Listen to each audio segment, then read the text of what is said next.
हूँ, सुबह मिलते हैं, बाय। अगले दिन सुबह सनी भी हवेली पहुंच गया था। अरे यार, कहाँ फंसा दिया विधि ने। अंदर जाने तक का रास्ता नहीं है, हर तरफ झाड़ियाँ, पेड़ पौधे। ऊपर से मुझे कहा कि मेरी सोच से भी ज्यादा खूबसूरत है हवेली माय फोर्ट। सनी बड़बड़ाता हुआ मेन गेट से अंदर जा रहा था। बाहर का कंपाउंड क्रॉस करने के बाद अब वो दरवाजे के सामने था। उसके नॉक करने से पहले ही दरवाजा खुद ब खुद खुल गया। सनी हैरान रह गया था। अंदर पहुंचकर उसने देखा हॉल में कोई भी नहीं है। विधि को पुकारते हुए वो अंदर बेडरूम की ओर बढ़ गया। बेडरूम के अंदर का नजारा देखकर सनी ने दांतों तले उंगलियां दबा ली। विधि अंदर बेड पर बैठी हुई थी। उसके लंबे बाल खुले हुए थे और उसके चेहरे को ढके हुए थे। बालों के बीच से उसकी लाल खून आंखें दिखाई पड़ रही थी। दोनों हाथ और पैरों की मदद से वो बेड पर ऐसे बैठी हुई थी मानो कोई जानवर हो। उसकी खूबसूरती गुलाबी त्वचा जगह जगह से कटी थी और सफेद पड़ गई थी। विधि को देखकर सनी जोर से चिल्लाया, विधि, ये क्या हो गया तुम्हें?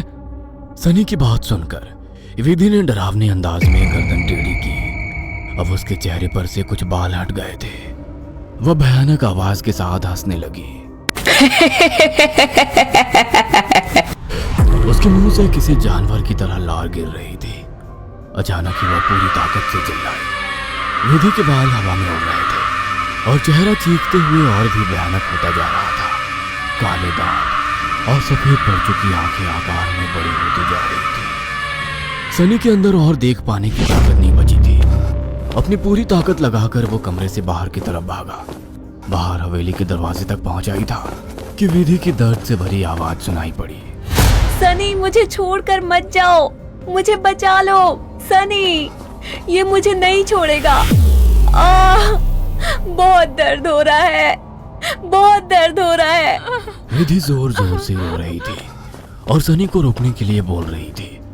विधि की ऐसी दर्द भरी आवाज सुनकर सनी तड़प उठा और दौड़कर उसके कमरे की तरफ वापस आ गया। ये सब क्या हो गया विधि? ये सब क्या हो गया? मैं क्या करूं, बोलो।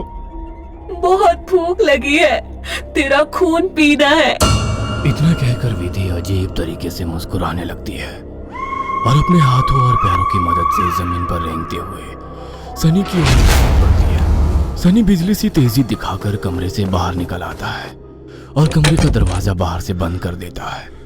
सनी की कुछ समझ नहीं आ रहा था। वह विधि की मदद करना चाहता था। उसे ऐसी हालत में छोड़ना उसे मौत के मुंह में धकेलने जैसा था।